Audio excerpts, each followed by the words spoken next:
To 90%, ठीक है। कितना दोस्तों, 90% तक की जो ओजोन है वो कहाँ मिलता है, स्ट्रेटोस्फीयर में मिलता है। सीडीएस के 2017 में भी दोस्तों ये क्वेश्चन क्या है, रिपीटेड है, ठीक है, आप यहाँ पे ध्यान देंगे। आईएएस के 1996 पेपर में पूछा गया है, सीडीएस के 2009 में पूछा गया है, आईएएस के 2011 में पूछा गया है, और दोस्तों ये रिपीटेड क्वेश्चन है बार बार, ठीक है, आप इसको अवॉइड नहीं करेंगे। Hello everybody, this is me Altamas Mansuri and you are watching educator Altamas 2.0। दोस्तों ये जो आप वीडियो देख रहे हैं ये एक डेमो वीडियो है जो कि हमारे पेड ग्रुप में है, और दोस्तों हमारे पेड ग्रुप में इसी टाइप का कंटेंट आपको प्रोवाइड कराया जा रहा है, ठीक है। आप वीडियो को आखिरी तक देखिएगा और आप देखेंगे कि आपके एक क्वेश्चन के माध्यम से इतने सारे टॉपिक्स क्लियर हो गए हैं। दोस्तों ये रिपीटेड क्वेश्चन है, मुझे नहीं पता दोस्तों आप पीवाईक्यूज का एनालिसिस कैसे करते हैं। जैसे हम सभी जानते हैं पेपर को क्लियर करने के लिए दोस्तों पीवाईक्यूज इंपॉर्टेंट होते हैं, तो पीवाईक्यूज को दोस्तों लोग गलत तरीके से पढ़ते हैं दोस्तों। उसको रट लेना ही दोस्तों पीवाईक्यू सॉल्व करना नहीं होता है दोस्तों, उसको एनालाइज करना होता है, उसकी थीम को तैयार करना होता है, उसको पकड़ना होता है दोस्तों जो पीवाईक्यूज होते हैं उसके जो ऑप्शंस होते हैं वो जाकर के दोस्तों नेक्स्ट एग्जाम में आपके लिए क्वेश्चन बन करके आ जाते हैं। सो दोस्तों यहाँ पे ज्योग्राफी का क्वेश्चन है, चलिए देखते हैं। दोस्तों क्वेश्चन नंबर 27 है, इसमें कह रखा है कि पृथ्वी के वायुमंडल में, ठीक है, आयन मंडल, यहाँ पे एक चीज़ हमें देखने को मिल रही है, आयन मंडल जिसको हम लोग इंग्लिश में बोलेंगे आयनोस्फीयर कहलाने वाली परत, ठीक है, मतलब आयनोस्फीयर की जो लेयर है उसके बारे में बात कर रहे हैं, रेडियो संचार को सुसाध्य बनाती है। मतलब कि वहां पे रेडियो कम्युनिकेशन या रेडियो वेव्स को दोस्तों क्या कर देती है, रिफ्लेक्ट कर देती है, जिससे दोस्तों कम्युनिकेशन आसान हो जाता है। तो अब मेरे प्यारे साथियों यहाँ पे क्वेश्चन किसके ऊपर पूछ रहा है, आयन मंडल के ऊपर पूछ रहा है दोस्तों, जो कि एक दोस्तों आपने एनसीईआरटी अगर पढ़ रखी होगी, अगर आपने एनसीईआरटी कवर नहीं किया है दोस्तों तो यहाँ पे जो भी कुछ मैं बता रहा हूँ ये एनसीईआरटी महेश कुमार बर्णवाल दोस्तों घटना चक्र ये सभी चीज़ें यहाँ पे कवर हो जाती हैं दोस्तों। इसके अलावा आपको कुछ भी अलग से पढ़ने की आवश्यकता यहाँ पे नहीं है, ठीक है। तो दोस्तों कह रखा है, पहला ऑप्शन कह रखा है दोस्तों, पहला ऑप्शन कह रखा है कि ओजोन की उपस्थिति, ठीक है, ओजोन की उपस्थिति रेडियो तरंगों को पृथ्वी की ओर परावर्तित कर देती है। मतलब रेडियो वेव्स जो है, सपोज कर लीजिए कि ये अर्थ है, ठीक है, रेडियो, और ये यहाँ पे क्या है, ये आयनोस्फीयर है, ठीक है। कोई भी यहाँ पे अगर व्यक्ति किसी से बात कर रहा है, ठीक है, या फिर कोई कम्युनिकेशन जा रहा है तो दोस्तों यहाँ तो दोस्तों इस दूसरे बंदे से जिससे वो कनेक्ट किया होगा इसको दोस्तों क्या हो जाएगा, कॉल ट्रांसफर हो जाएगा दोस्तों, या फिर वेव के फॉर्म में यहाँ पे तरंगे पहुंच जाएंगी। तो दोस्तों इसको परावर्तित कौन करता है, आयनोस्फीयर कर देता है, ठीक है। तो यहाँ पे क्वेश्चन कर रखा है कि ओजोन की उपस्थिति जरूरी है, ठीक है। क्वेश्चन कह रखा है कि ओजोन की उपस्थिति रेडियो तरंगों को पृथ्वी की ओर परावर्तित करती है। तो दोस्तों इसका आपस में कितना रिलेशन है हम यहाँ पे अभी फैक्ट में, अभी यहाँ पे हम कॉन्सेप्ट समझेंगे, उसमें जान लेंगे। फिर दोस्तों कह रखा है कि रेडियो तरंगों की तरंगदैर्घ्य मतलब वेवलेंथ अति दीर्घ होती है, ठीक है, बहुत ज़्यादा होती है, ठीक है। तो दोस्तों यहाँ पे दोनों ही ऑप्शंस को हम लोग अच्छे से समझने की कोशिश करेंगे। तो दोस्तों इसके लिए मैं कुछ आपको समझाने की कोशिश कर रहा हूँ, ठीक है। दोस्तों इसमें कह रखा है उपर्युक्त में से कौन सा या से कथन यहाँ पे क्या है, सही है। दोस्तों इस चीज़ को लोग अवॉइड कर देते हैं, सही है या नहीं सही है दोस्तों, इस तरह के क्वेश्चन पूछ लेता है, तो आप इस लाइन को कभी भी अवॉइड नहीं करेंगे पढ़ने के लिए, ठीक है। तो चलिए देखते हैं। सो मेरे प्यारे साथियों यहाँ पे देखेंगे जैसे कि ये क्या है, ये पृथ्वी हो गई। पृथ्वी के ऊपर दोस्तों जो पहली परत आती है वो क्या होती है, ट्रोपोस्फीयर होती है। आप इसको हिंदी में आप लिख करके तैयार कर लेंगे, ठीक है। पहली परत जो होती है ये ट्रोपोस्फीयर होती है। इसके बाद वाली दोस्तों जो परत होती है उसको हम लोग बोलते हैं स्ट्रेटोस्फीयर, ठीक है।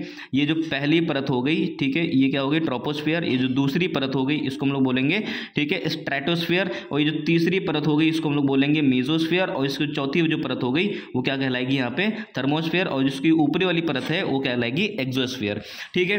दोस्तों जो आयनोस्फीयर होता है वो थर्मो और मेसोस्फीयर का मिला करके होता है। मतलब कि जो आयनोस्फीयर की जो परत होती है वो दोस्तों यहाँ पे देखने को मिल जाती है, मतलब मेसोस्फीयर में भी होती है और थर्मोस्फीयर में भी होती है, ठीक है। अब दोस्तों यहाँ पे हमने इसके बारे में समझ लिया कि पृथ्वी के ऊपर कौन कौन सी परतें होती हैं, ठीक है, ठीक। तो और इनका क्रम भी देख लिया दोस्तों, आपको इनको क्रोनोलॉजिकल ऑर्डर में तैयार कर लेना है, ठीक है, ऐसे देख लेना है, ठीक है। सबसे नीचे क्या है, ट्रोपोस्फीयर, इसके ऊपर क्या है, स्ट्रेटोस्फीयर, और इसके ऊपर क्या है, मेसोस्फीयर, इसके ऊपर क्या है, थर्मोस्फीयर, इसके ऊपर क्या है, एक्सोस्फीयर, ठीक है।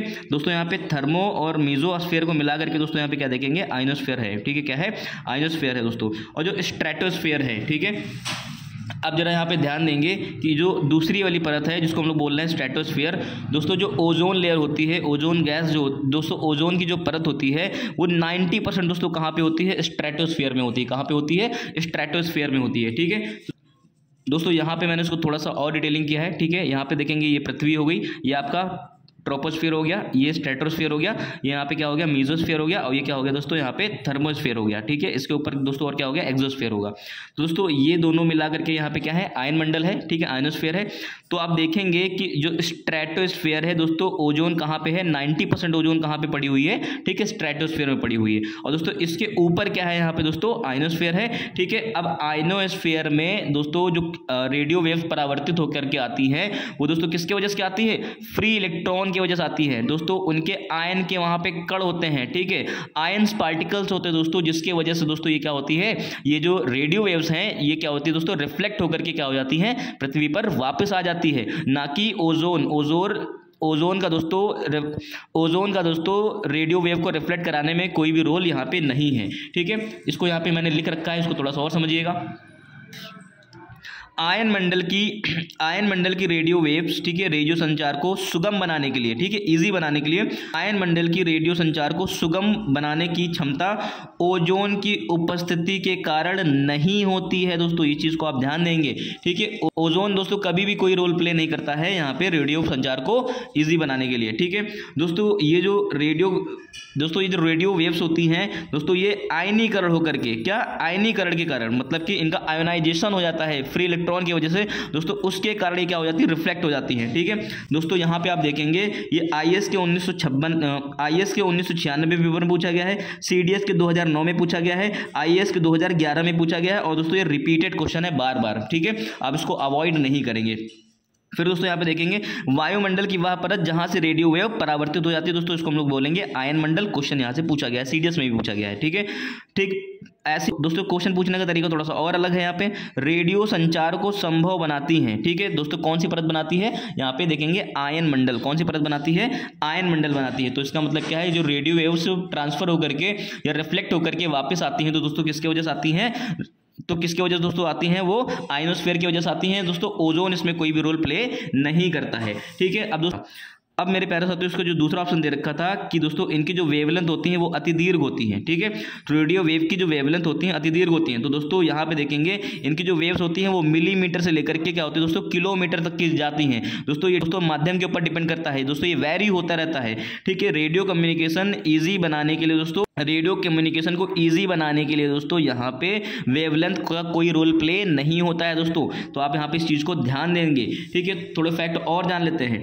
क्या रखा है कि most ozone found in the stratosphere, ठीक है, अबाउट टू 90%। ठीक है, कितना दोस्तों 90% तक की जो ओजोन है वो कहाँ मिलता है, स्ट्रेटोस्फीयर में मिलता है। सीडीएस के 2017 में भी दोस्तों ये क्वेश्चन क्या है रिपीटेड है। ठीक है, आप यहाँ पे ध्यान देंगे। ठीक है, आपने देखा कि सीडीएस के 2017 में, सीडीएस के 2009 में भी रिपीटेड है, आईएएस के 2011 में भी दोस्तों ये क्वेश्चन क्या है रिपीटेड है। ठीक है, आई होप आपको ये चीजें समझ में आई होंगी। ठीक है, तो आपको इनको एक क्रम याद कर लेना है दोस्तों। ओजोन यहाँ पे कोई रोल प्ले नहीं करती है दोस्तों, ये याद कर लेना है। ठीक है, और रेडियो वेव्स जो होती हैं दोस्तों वो आयन मंडल से क्या हो जाती हैं परावर्तित हो जाती हैं, और दोस्तों इसका तरंगदैर्घ्य कोई इसमें रोल प्ले नहीं करता है। ठीक है, क्योंकि तरंगदैर्घ्य दोस्तों यहाँ पे फ्लक्चुएट होती रहती है। ठीक है, तो मेरे प्यारे साथियों, ठीक है, तो ऑप्शन यहाँ पे क्या है, ओजोन की उपस्थिति रेडियो तरंगों को पृथ्वी की ओर परावर्तित कर देती है दोस्तों। ये ऑप्शन क्या हो गया, गलत हो गया। क्या हो गया, ऑप्शन नंबर 1 क्या हो गया, गलत हो गया। रेडियो तरंगों की तरंगदैर्घ्य अति दीर्घ होती है दोस्तों, ये भी क्या हो गया, अलग हो गया। ठीक है, ये भी क्वेश्चन क्या हो गया, गलत हो गया। क्यों, क्योंकि दोस्तों ये अति दीर्घ भी होती हैं और दोस्तों अति लघु भी होती हैं। ठीक है, क्योंकि दोस्तों अभी मैंने बताया कि ये मिलीमीटर से लेकर के दोस्तों ये किलोमीटर तक की क्या हो जाती है, एक्सटेंड होती हैं दोस्तों। ठीक है, तो इसका भी कोई यहाँ पे रोल प्ले नहीं हो रहा है। तो ऑप्शन नंबर 1 और 2 दोनों ही क्या है, गलत है।